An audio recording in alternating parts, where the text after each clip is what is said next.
नमस्कार, अमर छत्तीसगढ़ देख रहे हैं आप और बुलेटिन की शुरुआत बड़ी खबर के साथ करेंगे। रायपुर से बड़ी खबर, जहां धान खरीदी पर बोले खाद्य मंत्री अमरजीत भगत। सीएम की घोषणा के अनुसार 1 नवंबर से धान की खरीदी होगी और किसान हितैषी है। छत्तीसगढ़ सरकार खरीदी की तैयारी के लिए अधिकारी को निर्देश भी दिए गए हैं। ये भी बताया मंत्री अमरजीत भगत ने। 110 लाख मीट्रिक टन धान खरीदी का लक्ष्य रखा गया है सरकार की ओर से। और उन्होंने आरोप लगाया कि बीजेपी के पास कोई मुद्दा नहीं बचा है। बीजेपी सरकार से ज्यादा खरीदी कर रही है कांग्रेस सरकार। तो ये बड़ी खबर रायपुर से, धान खरीदी पर बोले खाद्य मंत्री अमरजीत भगत।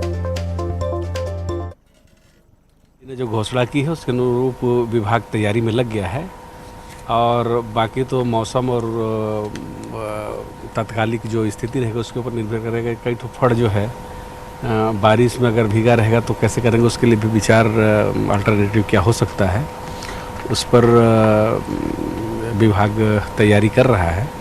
तो माननीय मुख्यमंत्री जी ने घोषणा किया उसके अनुरूप खरीदा जाएगा। ये बीजेपी आरोप लगा रही है कि एक एक दाना खरीदने की बात सरकार ने कही थी।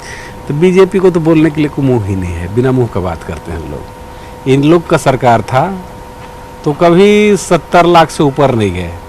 आज हम 98 लाख मीट्रिक टन और इन साल 1,10,000 मीट्रिक टन, तो ये कहाँ तुलना में है। लोग बात कर रहे हैं, लोगों को जब मौका मिला था काम करने। एक और बड़ी खबर रायपुर से, छत्तीसगढ़ में धान खरीदी से पहले सियासत तेज हो गई है। बीजेपी ने धान खरीदी को लेकर निशाना साधा है। सरकार पर वादा खिलाफी के आरोप बीजेपी ने लगाए हैं। बीजेपी प्रवक्ता संदीप शर्मा का बयान आया है, सरकार ने एक एक दाना धान खरीदी का वादा किया था।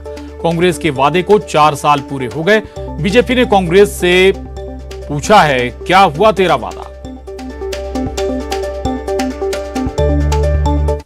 कांग्रेस की सरकार बनाने से पहले भूपेश बघेल ने स्वयं और राहुल गांधी ने यह सभा में कहा था कि हमारी सरकार जब आएगी तब हम यहाँ के किसानों का दाना दाना धान खरीदेंगे और जो 15 क्विंटल का लिमिट है, बैरियर है, वो बैरियर हटा देंगे। लेकिन इन्होंने बैरियर नहीं हटाया। 4 साल इनकी सरकार बने हो गया। किसानों के धान जो है 15 क्विंटल के बाद जो किसान बचा करके रखे रहते हैं, जो एक्स्ट्रा धान होता है, वो सारे धान बेचने के लिए हमारे किसान यहाँ पर आए हैं। बचे धान है ना बेचने का, बचे हुए धान सब बेचने के लिए आए हैं। और ये धान इनका, जैसे इन किसान का धान 1500 रुपये में बिका है, इनका 1800 रुपये में, इनका तो बिका भी नहीं है, इनका 1800 रुपये में बिका है, इनका 1900 रुपये में बिका है। तो सब 1500 रुपये से लेकर 1900 रुपये तक बिक रहा है और एक किसानों को 500 रुपये तक का इसमें नुकसान हो रहा है। और इसके जिम्मेदार अगर कहीं कोई है तो कांग्रेस पार्टी की नेता राहुल गांधी है, कांग्रेस पार्टी की नेता हमारे भूपेश बघेल हैं। मैं उनसे मांग करता हूं कि वे अपना वादा पूरा करें और दाना दाना धान खरीदी को उन्होंने जो वचन दिया था छत्तीसगढ़ के किसानों को, वो वचन पूरा करें। देवव्रत भगत हमारे साथ जुड़े हैं और जानकारी के साथ। देवव्रत, छत्तीसगढ़ की सियासत में धान खरीदी हमेशा से बड़ा मसला रहा है, बड़ा सियासी मुद्दा भी रहा है और एक बार फिर इसी पर सियासी रार छिड़ती हुई नजर आ रही है। जी, ये सियासी रार इसलिए भी छिड़ी हुई है क्योंकि ये मसला सीधे तौर पे किसानों से जुड़ा हुआ है और अगला साल चुनावी है और छत्तीसगढ़ को धान का कटोरा कहा जाता है। यहाँ पर धान और किसान हमेशा से ही सियासत का केंद्र रहे हैं और क्योंकि अब धान खरीदी शुरू होने वाली है, लिहाजा आरोप प्रत्यारोप का एक भी मौका कोई भी सियासी पार्टी नहीं छोड़ना चाहती। जहां बीजेपी की तरफ से लगातार ये आरोप लगाए जा रहे हैं कि कांग्रेस ने ये वादा किया था कि एक एक दाना जो है किसानों से धान खरीदी की जाएगी, लेकिन अपने वादे पर यहाँ पर कांग्रेस सरकार खरी नहीं उतर रही है। तो दूसरी तरफ कांग्रेस की तरफ से भी सूबे के खाद्य मंत्री अमरजीत भगत का ये बयान सामने आता है कि बीजेपी के समय से ज्यादा धान खरीदी जो है वो कांग्रेस के कार्यकाल में की गई है। पिछले साल भी एक रिकॉर्ड खरीदी हुई थी और इस साल तो 110 लाख मीट्रिक टन खरीदी का लक्ष्य रखा गया है। तब ऐसे में आरोप प्रत्यारोप, आरोप पलटवार जो है वो लगातार देखने को मिल रहा है और ये तब तक जारी रहेगी जब तक चुनाव ना आ जाए। और क्योंकि अब एक तरह से सियासी उबाल देखने को मिलेगा, 1 नवंबर को धान खरीदी शुरू होने वाली है, तब ऐसे में सियासत का केंद्र इस दौरान लगातार और किसान ही रहेंगे। और देखने में ये भी बात आएगी कि 2500 रुपये समर्थन मूल्य और कई सारे जो किसान हितैषी वादों को लेकर के कांग्रेस की सरकार यहाँ पर आई थी। लिहाजा अब बीजेपी के सामने ये चुनौती है कि जब सरकार कांग्रेस की आई हुई थी तब इस दौरान अब किसानों का भरोसा बीजेपी किस तरह से जीते। तो लगातार ये आरोप और प्रत्यारोप का दौर चल रहा है। धान खरीदी 1 नवंबर से शुरू होने वाली है, लेकिन इस समय तक के सियासी हलचले और आरोप प्रत्यारोप किस हद तक के जाएंगे ये देखने वाली बात होगी। बिल्कुल बिल्कुल, शुक्रिया आपका इस पूरी जानकारी के लिए देवव्रत। और बड़ी खबर गर्व करेंगे, रायपुर से बड़ी खबर है। बीजेपी प्रवक्ता देवलाल ठाकुर का बड़ा बयान आया है। आदिवासियों की मौत को लेकर उन्होंने बड़ा दावा किया है। सुकमा और नारायणपुर में सैकड़ों आदिवासियों की मौत का दावा कर रहे हैं वो, और गंभीर बीमारियों से सैकड़ों लोगों की मौत हुई है। सरकार के लोग कब आदिवासी क्षेत्रों का दौरा करेंगे? चुनावी लाभ के लिए कांग्रेस नेता दौरा कर रहे हैं। आदिवासियों का आरक्षण सरकार के कारण कम हो गया है। सरकार में आदिवासियों का आरक्षण 12% कम कर दिया गया। इसका असर इनकी ही पार्टी में अब देखने को मिल रहा है। इनके पार्टी के प्रदेश अध्यक्ष श्री मोहन मरकाम जी, जो आदिवासी नेता हैं, कार्यक्रम के दौरान उनका ही फोटो पोस्टरों में नहीं लग पाता, बैनरों में नहीं लग पा रहा है। और ये लोग आज आदिवासी समाज के लोग सुकमा एवं नारायणपुर में गंभीर बीमारियों से मर रहे हैं। सैकड़ों लोग मर गए हैं और ये लोग अपने चुनावी हार जीत के कारण ढूंढने के लिए विधानसभा स्तर पर जा रहे हैं। लेकिन इस आदिवासी क्षेत्रों में कब जाएंगे? ये आदिवासी समाज कांग्रेस की इस राज्य सरकार से जवाब मांगती है, इस प्रदेश के मुख्यमंत्री से जवाब मांगती है कि आखिर आदिवासी अंचल के क्षेत्रों में कब आकर उनकी दशा और दिशा को। और बीजापुर से बड़ी खबर है। मिशन विजय बस्तर अभियान का आज तीसरा दिन है। आज बीजापुर दौरे पर रहेंगे अरुण साव और नारायण चंदेल। कार्यकर्ताओं की बैठक भी लेंगे और प्रदेश अध्यक्ष और नेता प्रतिपक्ष कार्यकर्ताओं की बैठक लेंगे। अटल सदन में पदाधिकारियों के साथ चर्चा भी करेंगे। आगामी विधानसभा चुनाव की तैयारियों पर बताया जा रहा है कि मंथन हो सकता है। तो ये बड़ी खबर है बीजापुर से, जहां मिशन विजय बस्तर अभियान का आज तीसरा दिन है। बीजेपी का आज बीजापुर दौरे पर रहेंगे अरुण साव और नारायण चंदेल।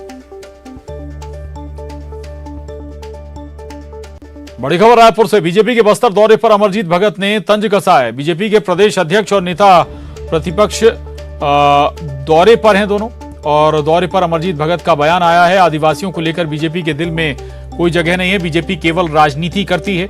विश्व आदिवासी दिवस के दिन प्रदेश अध्यक्ष को हटा दिया। आदिवासियों के त्योहार के दिन उनकी बेइज्जती की गई। फिर कहां से इनके दिल में आदिवासियों के लिए जगह है? सवाल उठाया है कांग्रेस ने। भारतीय जनता पार्टी के दिल में आदिवासियों के लिए कोई जगह नहीं है। वो केवल राजनीति करते हैं। अगर ऐसा रहता तो ठीक, विश्व आदिवासी दिवस के दिन 9 अगस्त को बीजेपी के हमारे साथी थे जो भारतीय जनता पार्टी के प्रदेश अध्यक्ष थे, उनको नहीं हटाते। उस दिन एक तरह से जिस दिन आदिवासियों का त्यौहार था, उस दिन उनका बेइज्जती किया गया है। तो कहाँ से इनके दिल में आदिवासियों के लिए जगह? और बिलासपुर से इस वक्त की बड़ी खबर। कालीचरण महाराज के कार्यक्रम को लेकर हंगामा हुआ है। हिंदू सम्मेलन सम्मान समारोह में शामिल होना था। भगवा ब्रिगेड ने यहां पर आयोजन किया है। कार्यक्रम स्थल पर ताला लगा दिया गया। ब्रिगेड के कार्यकर्ताओं ने कार्यक्रम स्थल का घेराव किया। प्रशासन के खिलाफ जमकर नारेबाजी भी की गई है। तो ये बड़ी खबर है बिलासपुर से, जहां पर दरअसल हिंदू सम्मेलन सम्मान समारोह में कालीचरण महाराज शामिल होने वाले थे। कालीचरण महाराज के कार्यक्रम को लेकर यह हंगामा हुआ है। भगवा ब्रिगेड ने दरअसल इस कार्यक्रम का आयोजन किया था और अब कार्यक्रम स्थल पर ताला लगा दिया गया है। इसी को लेकर यह हंगामा बरपा हुआ है। ब्रिगेड के कार्यकर्ताओं ने कार्यक्रम स्थल का घेराव भी किया है। बिलासपुर से ये तस्वीरें सामने आई हैं। कालीचरण महाराज पर विवादित बयान के बाद एक्शन भी हुआ था। छत्तीसगढ़ में कार्रवाई भी हुई थी और कालीचरण महाराज के कार्यक्रम को लेकर अब बिलासपुर में हंगामा हुआ है। दरअसल हिंदू सम्मेलन सम्मान समारोह में उन्हें शामिल होना था, लेकिन उससे पहले ही जो आयोजन स्थल है वहां पर ताला लगा दिया गया है। भगवा ब्रिगेड ने ये आयोजन किया है। विनोद कुशवाहा हमारे साथ जुड़े हैं। विनोद, विवादों का विषय रहे हैं कालीचरण महाराज, एक्शन भी हुआ छत्तीसगढ़ में और अब आयोजन की परमिशन नहीं ली गई थी। क्या विवाद, अब क्या पूरा मामला है ये अभी? देखिए प्रशांत, दरअसल कालीचरण महाराज का आज एक निर्धारित कार्यक्रम था बिलासपुर के ऑडिटोरियम में और हिंदू सम्मेलन और सम्मान समारोह में शामिल होने वाले थे। प्रशासन के पास जो आवेदन दिया गया था भगवा ब्रिगेड के द्वारा, उसमें कई बातों का उल्लेख नहीं किया गया था और प्रशासन का ये मानना है कि चूंकि विवादित रहे हैं उनके बयान और बाकी चीजें हैं, तो हो सकता है कि फिर लॉ एंड ऑर्डर की स्थिति बिगड़ जाए। तो उस लिहाज से प्रशासन ने मंजूरी नहीं दी। प्रशासन का ये कहना था कि जो भी कार्यक्रम वो आयोजित कर रहे हैं, क्या कुछ उनका उद्बोधन होगा, उसके बिंदुवार सिलसिलेवार जानकारी दें, और उसी को जानकारी देने से परहेज किया गया। तो यही वजह है कि प्रशासन ने कल अनुमति देने से इनकार कर दिया था। आज दोबारा भी मौखिक तौर पर परमिशन लेने की कोशिश की गई कार्यकर्ताओं के द्वारा, लेकिन उन्हें फिर ये हवाला दिया गया कि लॉ एंड ऑर्डर की स्थिति है, तो जब भी कोई इस तरह के आयोजन हो तो लिखित में आवेदन दिया जाए, उसके बाद ही प्रशासन विचार करेगा। तो आज सुबह से ही भगवा ब्रिगेड के जो कार्यकर्ता हैं वो वहां पर पहुंच गए। कुछ तनाव की स्थिति भी निर्मित हुई, हालांकि पुलिस बल मौके पर मौजूद था और नारेबाजी भी की गई, हंगामा भी थोड़ी देर के लिए किया गया। लेकिन सबसे बड़ी बात यह थी कि जो कालीचरण महाराज हैं वो छत्तीसगढ़ से जैसी जानकारी मिल रही थी कि रायपुर से ही वापस लौट गए, बिलासपुर तक नहीं आ सके इस विवाद के चलते। जी चलिए, बहुत शुक्रिया विनोद जानकारी के लिए। आगे बढ़ेंगे। गरियाबंद से इस वक्त की बड़ी खबर है। नक्सलियों ने NH 130 जाम कर दिया है। पेड़ काट कर नेशनल हाईवे को जाम किया। तौरेंगा और जुगाड़ के बीच पेड़ काटे गए हैं। दोनों तरफ वाहनों की लंबी लंबी कतारें लगी हुई हैं। मौके पर पहुंचकर पुलिस ने आवागमन को एक बार फिर से चालू कराया है। जुगाड़ थाना क्षेत्र का ये मामला बताया जा रहा है। तो ये बड़ी खबर है। तस्वीरें भी आपको दिखा रहे हैं, गरियाबंद से तस्वीरें। और रायपुर से इस वक्त की बड़ी खबर। कांग्रेस के राष्ट्रीय अध्यक्ष के लिए राहुल गांधी के इनकार और अशोक गहलोत के नाम की चर्चा को लेकर मंत्री अमरजीत भगत ने कहा है कि गांधी परिवार त्याग, तपस्या और बलिदान के लिए जाना जाता है। पूरे देश में कांग्रेस जन चाहते हैं कि राहुल गांधी राष्ट्रीय अध्यक्ष बने। छत्तीसगढ़ कांग्रेस ने इस बाबत प्रस्ताव भी पारित करके दिया है, लेकिन उन्होंने पद का त्याग किया है। उनका निर्णय मानने के लिए हम सभी बाध्य हैं। गहलोत का नाम आगे आ रहा है, आप लोगों ने देखिए, तो गांधी परिवार त्याग, तपस्या और बलिदान के लिए जाना जाता है। पूरा देश के कांग्रेस जन चाहते हैं कि राहुल गांधी बने, और छत्तीसगढ़ भी प्रस्ताव पारित करके दिया है। लेकिन अगर वो त्याग करना चाहते हैं तो उनके आगे, उनके निर्णय के आगे सब लोग मानने के लिए बाध्य हैं। और रायपुर से बड़ी खबर है। महिला से 75 लाख रुपए की ठगी को अंजाम दिया गया। अंधविश्वास के चक्कर में महिला ने 75 लाख रुपए गंवा दिए। रकम दोगुना करने के नाम पर यह ठगी की गई है। 33 लाख के जेवर और 42 लाख की नकदी की ठगी की गई है। उज्जैन से रायपुर आए थे ये सभी ठग, और पुरानी बस्ती थाना में मामला भी दर्ज किया गया है। 2 आरोपियों के खिलाफ FIR भी दर्ज की गई है। आरोपियों में एक महिला भी शामिल है। ये बड़ी खबर है रायपुर से, जहां बड़ी ठगी को अंजाम दिया गया है। महिला से 75 लाख रुपए ठग लिए गए। अंधविश्वास के चक्कर में महिला ने 75 लाख रुपए गंवा दिए। बताया जाता है कि रकम दोगुना करने का लालच दिया गया था महिला को। और एक और बड़ी खबर का रुख कर रहे हैं। छत्तीसगढ़ में GST की बड़ी कार्रवाई हुई है। 68.04 करोड़ रुपए की टैक्स चोरी पकड़ी गई है। नकली इनपुट टैक्स क्रेडिट जारी करने वालों पर एक्शन हुआ है। GST ने 7 फर्मों के खिलाफ मामला दर्ज किए हैं। आपूर्ति किए बिना इनपुट टैक्स क्रेडिट लेने का आरोप है।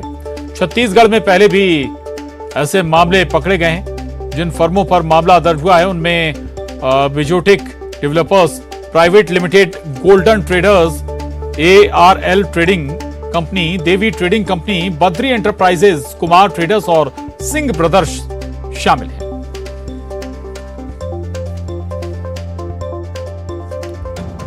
और खबर मुंगेली से है। बड़ी खबर है। अतिक्रमण पर फिर चला बुलडोजर। बालानी चौक पर से अतिक्रमण हटाया गया है। दुकान के सामने किए गए अतिक्रमण को तोड़ा गया है। अतिक्रमण से ट्रैफिक व्यवस्था बाधित हो रही थी। SDM, तहसीलदार सहित भारी संख्या में पुलिस बल मौजूद है।